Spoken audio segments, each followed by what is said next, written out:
So ngayon, nag-convert tayo ng 40,000 more time into cash. So ano nga ba ang more time at paano ito ma-convert into cash? So bali yung more time ay loan offer po siya ni GoTime or credit limit offer siya ni GoTime na pwede nyo siyang i-avail up to 12 installments. So kung GoTime user kayo, GoTime Bank user kayo, kapag matagal na kayong user niyan, o-offeran kayo niya lang more time na pwede nyong kunin and pwede natin siyang i-convert into cash. So paano nga ba ito ma-convert into cash? So may mga video na ako uploaded dito sa TikTok at sa YouTube channel about more time. So bali may mga nag-i-inquire sa akin dito sa Blue App, sa Facebook, about more time na nakikita daw nila yung mga video ko dito sa TikTok.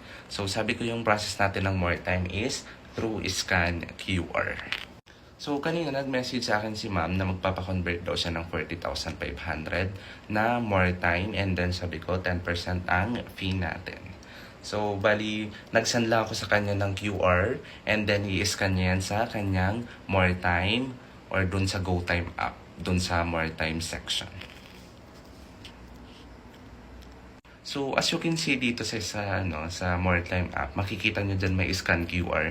So, bali dyan nyo i-scan yung QR na isi-send ko.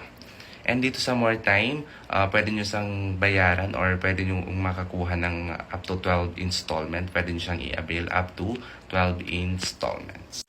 Ayan. So, once na may scan na ninyo yung QR na sinend ko, lalabas dyan yung reference and then the notification na purchase completed.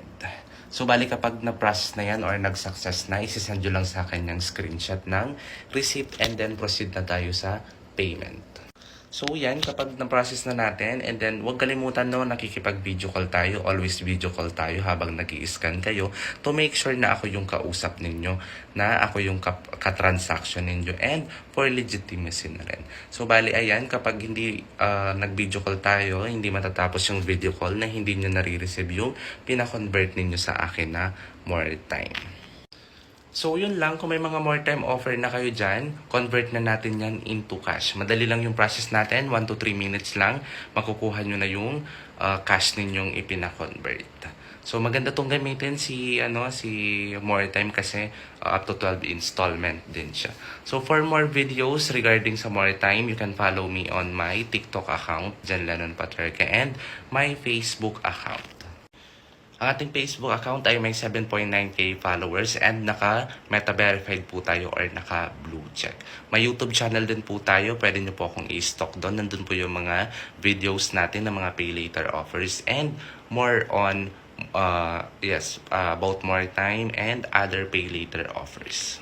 So yun, kung may mga offer kayo dyan kay more time, convert na natin yan into cash. Just message me or follow me dito sa TikTok. Message mo ko dito sa TikTok or dito sa aking Facebook account.